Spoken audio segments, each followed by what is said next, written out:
Good morning friends, हम आपका DK classes में स्वागत करते हैं। और आज हम एक नई श्रृंखला अर्थात कक्षा 12 की भौतिक विज्ञान की शुरुआत कर रहे हैं, जिसमें से हमने पहला चैप्टर लिया है वैद्युत आवेश तथा वैद्युत क्षेत्र। तो हम जानते हैं कि वैद्युत आवेश क्या होता है। तो हम बताना चाहेंगे कि जो पदार्थ होता है, पदार्थ जो होता है छोटे छोटे कणों से मिलकर बना होता है, और उन छोटे छोटे कणों को क्या कहते हैं? परमाणु कहते हैं। परमाणु क्या होता है? पदार्थ का वह सूक्ष्म कण होता है जो रासायनिक अभिक्रिया में भाग लेता है और स्वतंत्र अवस्था में नहीं रह सकता। तो परमाणु के बारे में जानकारी क्या होती है कि रासायनिक अभिक्रिया में भाग लेता है लेकिन स्वतंत्र अवस्था में नहीं रहेगा, और ये क्या होता है? पदार्थ का सूक्ष्म कण है। अब बात करते हैं परमाणु क्या है, अंदर क्या होता है। परमाणु के बीच में एक धनावेशित भाग है जिसको हम क्या कहते हैं? नाभिक कहते हैं। क्या कहते हैं? नाभिक कहते हैं। और नाभिक में दो प्रकार के कण पाए जाते हैं। एक कण होता है प्रोटॉन और दूसरा कण होता है न्यूट्रॉन। लेकिन नाभिक के बाहर चारों ओर कुछ कक्षाएं हैं, उनमें इलेक्ट्रॉन चक्कर लगाते रहते हैं। तो इलेक्ट्रॉन नाभिक के बाहर निश्चित कक्षाओं में चक्कर लगाते रहते हैं और उनकी संख्या उन कक्षाओं में निश्चित होती है। तो नाभिक के अंदर धनावेश होता है और नाभिक के बाहर अर्थात जहां पर इलेक्ट्रॉन चक्कर लगा रहे हैं वहां पर कौन सा आवेश होता है? ऋण आवेश होता है। तो नाभिक के अंदर जो बल कार्य करता है उसको हम कहते हैं नाभिकीय बल। और नाभिकीय बल जो होता है वो प्रकृति का सबसे मजबूत बल होता है, सबसे शक्तिशाली बल होता है, और उतना बल नाभिक के बाहर नहीं होता है। यानी इलेक्ट्रॉन नाभिक से उतना मजबूती से नहीं जुड़े होते हैं जितना कि प्रोटॉन नाभिक से जुड़े होते हैं। तो इसी कारण से क्या होता है? इलेक्ट्रॉन स्थानांतरित होता है, अर्थात इलेक्ट्रॉन एक परमाणु से दूसरे परमाणु में अर्थात एक पदार्थ से दूसरे पदार्थ में परिवर्तित होता है, चलनशील होता है। अब क्या होता है? हम आवेश को देखना चाहते हैं। तो अगर हम कई वस्तुओं को लेते हैं और उनको आपस में रगड़ते हैं तो वस्तुओं में हमने देखा है कि एक गुण उत्पन्न होता है। मान लेते हैं किसी वस्तु को हमने कुछ वस्तुओं से रगड़ा तो वह वस्तु क्या करती है? अन्य वस्तुओं को, हल्की अन्य वस्तुओं को अपनी ओर आकर्षित करने लगती है। जैसे हम उदाहरण के रूप में लेते हैं, हमने एक कांच की छड़ लिया है और उसको हम किससे रगड़ रहे हैं? रेशम से रगड़ रहे हैं। यानी हमने कांच की छड़ लिया है और उसको रेशम से रगड़ रहे हैं। तो कांच की छड़ क्या करती है? जब रेशम से रगड़ा जा रहा है तो दो घटनाएं हो सकती हैं। या तो कांच की छड़ पे इलेक्ट्रॉनों की अधिकता हो जाएगी या कांच की छड़ पर इलेक्ट्रॉनों की कमी हो जाएगी। तो ये होगा कैसे? तो यहाँ देखते हैं कि हमने एक कांच की छड़ लिया है और हमने रेशम लिया है। तो हम रेशम को कांच से रगड़ रहे हैं तो रेशम से कुछ इलेक्ट्रॉन क्या होते हैं? या तो कांच में आ सकते हैं या तो कांच के इलेक्ट्रॉन रेशम में जा सकते हैं। तो ये माना जाता है कि कांच की छड़ के इलेक्ट्रॉन रेशम में चले जाते हैं, जिससे कांच की छड़ क्या होती है? धनावेशित हो जाती है। ठीक, और रेशम क्या होगा? ऋणावेशित हो जाएगा। क्यों ऐसा हुआ है? कि कोई कांच की छड़ों में इलेक्ट्रॉनों की संख्या कम हो गई है और रेशम में इलेक्ट्रॉनों की संख्या ज्यादा हो जाती है। तो एक क्वेश्चन पूछा जाता है कि एक चालक को किसी दूसरी वस्तु से रगड़ा गया है तो उस चालक पे इलेक्ट्रॉन इतने आ गए हैं या इतने चले गए हैं, तो उस पर आवेश की मात्रा क्या होगी? तो हम एक सूत्र जानते हैं Q बराबर Ne। तो उस सूत्र की मदद से हम उसको निकाल सकते हैं। इसके अलावा हम ये जानते हैं कि आवेश कितने प्रकार का होता है? दो प्रकार का होता है। अगर किसी वस्तु पर इलेक्ट्रॉनों की अधिकता हुई है तो उस पर कैसा आवेश हो जाएगा? ऋण आवेश। और अगर किसी वस्तु में इलेक्ट्रॉनों की कमी हुई है तो कैसा आवेश हो जाएगा? धन आवेश। तो यहाँ से अगर हमें आवेश के बारे में थोड़ी सी जानकारी हो जाती है कि आवेश हमारे दो प्रकार के होते हैं, एक होता है धन आवेश और एक होता है ऋण आवेश। अब आगे पढ़ते हैं आवेश क्या होते हैं। तो आवेश का संरक्षण सिद्धांत होता है, यानी आवेश को ना तो उत्पन्न किया जा सकता है और ना ही आवेश को नष्ट किया जा सकता है। इसे केवल एक वस्तु से दूसरी वस्तु में स्थानांतरित माना गया है। अर्थात जितना भी आवेश है वो नियत है। और आवेश का ट्रांसफर कैसे होता है? एक वस्तु से आवेश दूसरी वस्तु में स्थानांतरित होता है। इसके बाद हम पढ़ते हैं आवेश दो प्रकार के होते हैं। तो जो समान प्रकृति के आवेश होते हैं, अर्थात समान प्रकार के आवेशों के बीच कौन सा बल लगता है? समान प्रकार के आवेशों के बीच प्रतिकर्षण बल लगता है। अर्थात ये कहते हैं कि अगर प्लस आवेश है और दूसरा भी प्लस आवेश है तो दोनों के बीच प्रतिकर्षण बल लगेगा, और अगर दोनों विपरीत प्रकृति के आवेश हैं तो उनके बीच कौन सा बल लगता है? आकर्षण बल लगता है। तो हम ये अगर किसी चालक में 5 इलेक्ट्रॉनों की अधिकता है, और तो अब हम यहाँ से एक न्यूमेरिकल बनाते हैं। मानते हैं किसी चालक में 5 इलेक्ट्रॉन अधिक हैं तो चालक पर कितना आवेश होगा? तो यहाँ हमने क्वेश्चन लिया है कि चालक में 5 इलेक्ट्रॉन अधिक हैं, अर्थात चालक में इलेक्ट्रॉनों की संख्या कितनी अधिक है? 5। तो आवेश कितना होगा? तो यहाँ हम लिखेंगे दिया है। पहला पॉइंट है कितने इलेक्ट्रॉन है, नंबर ऑफ इलेक्ट्रॉन, ई का मान कितना है? 5 इलेक्ट्रॉन है। और हम जानते हैं कि इलेक्ट्रॉन पर आवेश कितना होता है? 1.6 × 10⁻⁹ कूलाम होता है, यानी आवेश का मात्रक क्या होगा? कूलाम होगा। और कैसी प्रकृति होती है इलेक्ट्रॉन के आवेश की? ऋणात्मक। तो ई का मान होगा 1.6 × 10⁻⁹ कूलाम। माइनस में होती है प्रकृति, इसकी माइनस में होती है। Q बराबर निकालेंगे Ne से, तो Q बराबर हो जाएगा 5 गुणे में n, ई का मान रखेंगे 1.6 × 10⁻⁻19। तो हमारा Q का मान आ जाएगा, इसको गुणा करेंगे तो 16 पंचे 80 × 10⁻⁻19, लेकिन 0.1 अंक पे है तो यहाँ लग जाएगा। तो Q का मान हो जाएगा 8 × 10⁻⁻19 कूलम। तो उम्मीद करते हैं आप लोगों को ये प्रश्न समझ में आ गया होगा। और इसके आगे अगर हमें देखते हैं तो अब आगे हम पढ़ते हैं कूलाम का नियम। तो हम पढ़ेंगे अब कूलाम का नियम, जो कि क्लास 10th-12th में बहुत महत्वपूर्ण होता है। तो पहला हमारा पॉइंट स्टार्ट हो रहा है कूलाम का नियम। कूलाम का नियम 2 स्थिर बिंदु आवेशों के लिए सत्य है। कूलाम ने क्या किया था? 2 स्थिर बिंदु आवेश, यहाँ पर हम बताना चाहेंगे 2 स्थिर बिंदु आवेशों के लिए कूलाम ने एक नियम दिया था, और उसी नियम को कहा गया कूलाम का नियम। तो कूलाम ने क्या नियम दिया था? 2 स्थिर बिंदु आवेशों के बीच लगने वाला बल उन आवेशों के गुणनफल के अनुक्रमानुपाती तथा बीच की दूरी के वर्ग के व्युत्क्रमानुपाती होता है। तो यहाँ हम चित्र से देखेंगे, एक आवेश हमने लिया है Q1 और दूसरा आवेश हमने लिया है Q2। एक आवेश है Q1 और एक आवेश है Q2, और बीच की दूरी हम क्या मानते हैं? R। तो बल क्या होगा? एक बार डिफिनीशन फिर रिपीट करेंगे। कूलाम ने 2 स्थिर बिंदु आवेशों के बीच लगने वाले आकर्षण तथा प्रतिकर्षण बल के लिए एक नियम दिया था, और वह नियम कहलाता है कूलाम का नियम। कूलाम का नियम क्या है? 2 स्थिर बिंदु आवेशों के बीच लगने वाला आकर्षण या प्रतिकर्षण बल उन आवेशों के परिमाणों के, मतलब आवेशों के परिमाणों के गुणनफल के अनुक्रमानुपाती और उनकी बीच की दूरी के वर्ग के व्युत्क्रमानुपाती होता है।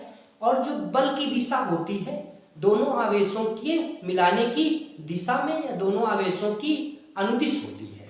तो यहाँ पर हम मानते हैं कि हमने एक चालक मतलब 2 स्थिर बिंदु आवेश लिए हैं, एक Q1 है दूसरा Q2 है।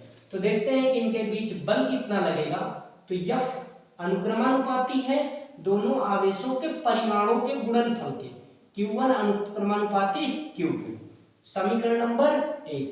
दूसरा है F व्युत्क्रमानुपाती, इनके बीच की दूरी के वर्ग के व्युत्क्रमानुपाती, समीकरण नंबर 2। तो F अनुक्रमानुपाती Q1 Q2 बटे में R², और यहाँ पर हटाएंगे कांस्टेंट, अनुक्रमानुपाती हटाएंगे तो F बराबर हो जाएगा K Q1 Q2 बटे R²। तो यहाँ पर K क्या है? K हमारा है नियतांक। K क्या कहलाता है? नियतांक। इसे स्थिर बल नियतांक भी कहते हैं, और इसका मान जो होता है वो निर्भर करता है आवेशों की प्रकृति पर और आवेशों के बीच के माध्यम पर। तो यहाँ पर हम प्रयोगों द्वारा क्या करेंगे? प्रयोगों प्रयोगों द्वारा के का मान होता है 9 × 10⁻9 न्यूटन मीटर स्क्वायर प्रति कूलम स्क्वायर। तो ये होता है हमारा प्रयोगों के द्वारा जो के का मान निकाला गया है 9 × 10⁻9 न्यूटन मीटर स्क्वायर प्रति कूलम स्क्वायर। तो ये हमारा हो गया के का मान। तो इसमें हम अगर रखेंगे तो F बराबर निकल आएगा 9 × 10⁻9 न्यूटन 9 × 10⁻9 Q1 Q2 बटे में R स्क्वायर। और मात्रक क्या है, क्योंकि ये बल है तो बल का मात्रक क्या हो जाएगा, न्यूटन हो जाएगा। क्या हो जाएगा, न्यूटन हो जाएगा।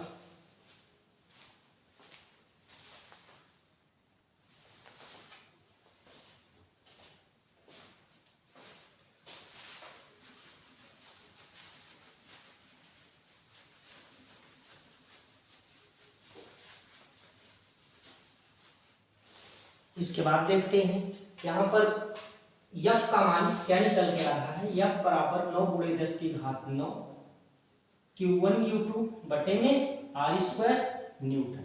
लेकिन सुविधा के लिए क्या करते हैं, यहाँ पे एक शब्द लिखते हैं सुविधा के लिए। सुविधा के लिए हम इसका मान रखते हैं के का जो मान है उसको मान लेते हैं 1/4πε0 और इसी को बराबर माना जाता है 9 × 10⁻9 की। तो यहाँ पर हम क्या रख सकते हैं 1/4πε0।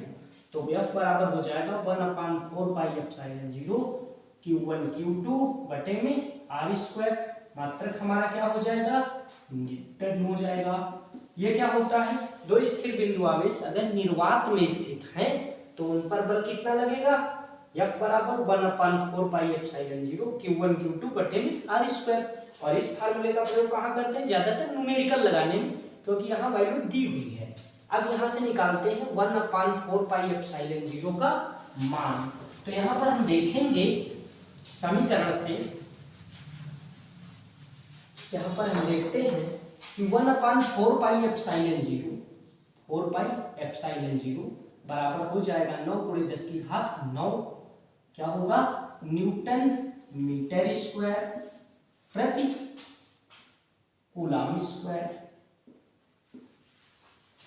तो यहां से हम इसका व्युत्क्रम कर देंगे तो क्या हो जाएगा, ε0/4π = 1/9 × 10⁻9 और इसको पक्षांतर करेंगे तो ε0 का मान होगा 4π/9 × 10⁻9 और इसी को हल करेंगे तो 4π का मान रखेंगे 3 × 4 9 × 10⁻9 हल करेंगे तो इसका मान आ जाता है 8.85 × 10⁻−12। मात्रक क्या होगा, कूलम स्क्वायर। क्या होगा, कूलम स्क्वायर प्रति न्यूटन मीटर स्क्वायर। ये हो जाता है ε0। अब बताना चाहेंगे ε0 क्या है। ε0 का मान हमें पता हो गया 8.85 × 10⁻−12 क्या होता है, -12 होता है। और मात्रक क्या होता है, कूलम स्क्वायर प्रति न्यूटन मीटर स्क्वायर। ये हो जाता है ε0 का मान। लेकिन ε0 क्या होता है, ये निर्वात की विद्युतशीलता कहते हैं। इसको क्या कहते हैं, निर्वात की विद्युतशीलता कहते हैं। तो अब यहाँ पर हम एक न्यूमेरिकल लेते हैं जो कि कूलम के नियम को हम बताना चाहेंगे। कूलम का नियम क्या होता है, कूलम के नियम के महत्व क्या है। कूलम का नियम बहुत छोटी दूरी से लेकर बहुत बड़ी दूरियों तक के लिए भी सत्य है। और कूलम का नियम का हम छोटी दूरी और बड़ी दूरी में प्रयोग कर सकते हैं। कूलम का नियम न्यूटन के गुरुत्वाकर्षण नियम से समानता रखता है। कूलम का नियम न्यूटन के गुरुत्वाकर्षण नियम से समानता रखता है। तो अगर हम कभी क्वेश्चन पूछ लिया जाता है कि न्यूटन का गुरुत्वाकर्षण नियम और कूलम के वैद्युत नियम से किस तरह समानता है, तो दोनों बल एक दूसरे में क्या करते हैं, आकर्षण। मतलब यहाँ पर बताना चाहेंगे कि जो गुरुत्वाकर्षण बल होता है वो द्रव्यमानों के गुणनफल पर निर्भर करता है, वहीं वैद्युत बल आवेशों के गुणनफल पर निर्भर करता है। लेकिन गुरुत्वाकर्षण बल एक प्रकार का होता है, वह सदैव आकर्षण प्रकृति का होता है, लेकिन वैद्युत बल जो होता है वो आकर्षण और प्रतिकर्षण अर्थात दोनों प्रकृति का होता है। वो किस पर निर्भर करता है? आवेशों की प्रकृति पर। और तीसरा पॉइंट है कि दोनों बल जो होते हैं वो बीच की दूरी के वर्ग व्युत्क्रम नियम का पालन करते हैं। तो ये होती है न्यूटन के नियम की, न्यूटन के गुरुत्वाकर्षण नियम की और कूलाम के नियम की तुलना। अब यहाँ से हम एक न्यूमेरिकल लेते हैं और हम देखना चाहते हैं कि अगर एक दो प्रोटॉनों के बीच की दूरी अगर हम मानते हैं कि 2 मीटर है तो उनके बीच वैद्युत बल कितना होगा। तो फ्रेंड्स यहाँ पर एक न्यूमेरिकल लगाएंगे।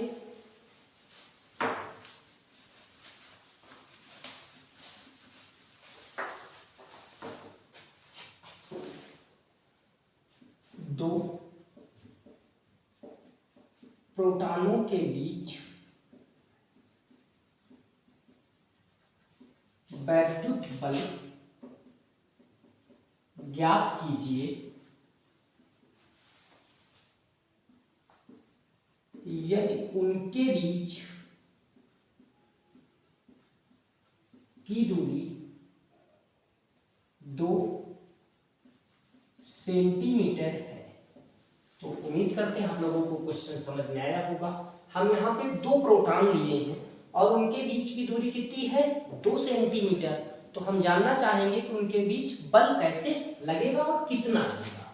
तो यहाँ जो डाटा दिया है नोट करेंगे। दिया है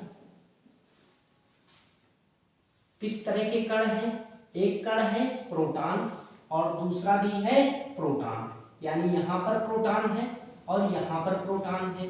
तो इस पर आवेश दोनों पर समान होगा।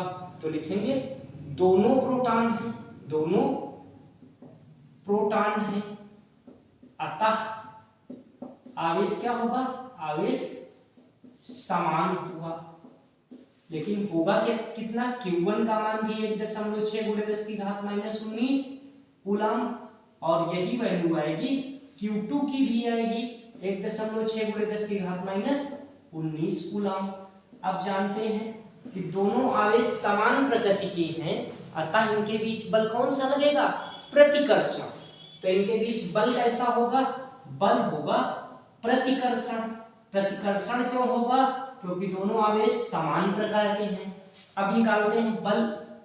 अब देखेंगे बल कितना लगेगा, यहाँ पे नोट कर देते हैं। आर कितना है? 2 सेंटीमीटर। और हम एमकेएस पद्धति या एसआई पद्धति में न्यूमेरिकल लगाते हैं हमेशा, या सीजीएस में लगाते हैं तो मात्रकों को बदलना पड़ता है। तो यहाँ दूरी को बदलेंगे तो 2 × 10⁻², ये किस में बदल जाएगा? मीटर में। अब फार्मूला लगाएंगे F बराबर 9 × 10⁹ Q1 Q2 बटे में R²। तो यहाँ मान रख लेते हैं। तो F का मान होगा 9 × 10⁹, Q1 का मान 1.6 × 10⁻⁻19, Q2 का मान भी 1.6 × 10⁻⁻19 और बटे में क्या है? R। R का मान कितना दिया है? R का मान दिया है 2 × 10⁻² और इसका क्या करेंगे? स्क्वायर। तो अब यहाँ हल कर लेते हैं। तो यहाँ से हल करेंगे F बराबर 10⁻9 10⁻⁻19 तो हो जाएगा। पहले अंक लिख लेते हैं। 9 × 1.6 × 1.6 × 10 की घात क्या लिखेंगे? -19 और 19 38 जुड़ जाती हैं, लेकिन माइनस में है तो माइनस में जुड़ेंगी। और ये 9 प्लस में है, 19 उससे घट जाएगा तो 38 से 9 घटा देंगे तो 10 की घात क्या होगा? -29। और अपान में देखते हैं तो 2 का स्क्वायर हो जाएगा 4 × 10 की घात कितना होगा? 10 की घात हो जाएगा -4। और जब हर से अंश में पहुंचाएंगे वैल्यू को तो उसकी पावर बदल जाएगी। तो F का मान होगा 9 × 1.6 बटे में 4 × 10 की घात कितना हो जाएगा? ये 4 जाएगा तो प्लस में हो जाएगा। तो 19 यहाँ पर क्या था? 29 था। तो 29 से 4 घट जाएगा। यहाँ क्या हुआ था? 29 हुआ था। तो 29 में 4 घट जाएगा तो ये हो जाएगा 29 से 4 घटाएंगे तो हो जाएगा -25। यहाँ 4 से डिवाइड कर देते हैं तो 4 से 1.6 को 2.4 होगा और 4 को 9 में गुणा करेंगे तो f का मान होगा 9 गुणे 4 36 यानी 3.6 गुणे 1.6 गुणे 10 की घात -25। अब 16 को गुणा करेंगे 16 को 6 में 96 का क्या हो जाएगा 6 हो जाएगा। 16 को 3 में करेंगे 16 गुना 32 16 48 48 और 9 48 और 9 हो जाएंगे 57 दशमलव यहाँ एक अंक यहाँ एक अंक 2 अंक पे लगेगा गुणे 10 की घात -25। तो ये हो जाएगा बल। बल का मात्रक क्या होता है न्यूटन। तो यहाँ हमारा जो बल निकल कर आया है 5.76 गुणे 10 की घात -25 न्यूटन का बल लगेगा। और बल कैसा होगा प्रतिकर्षण होगा। कैसा होगा प्रतिकर्षण। प्रतिकर्षण क्यों होगा क्योंकि हमारे आवेश कैसे थे दोनों आवेश कैसे थे समान प्रकृति के थे और हम बता चुके हैं कि समान प्रकृति के आवेशों के बीच कैसा बल लगता है प्रतिकर्षण का बल लगता है। ठीक फ्रेंड्स, आपको ये वीडियो कैसा लगा कि इसका हमें रिव्यू दे सकते हैं और हमारे वीडियो को लाइक करें, चैनल को सब्सक्राइब करें और अपने फ्रेंड सर्कल में शेयर करें। इससे क्या होता है कि हमें मोटिवेशन मिलता है और भी बेहतर कंटेंट लाने का और बेहतर कार्य करने का। आपके जो कमेंट होते हैं, अगर आप लोग कमेंट करके कोई डाउट होता है पूछ सकते हैं तो उसके डाउट अगले वीडियो में कवर कर लिए जाएंगे। Thank you very much.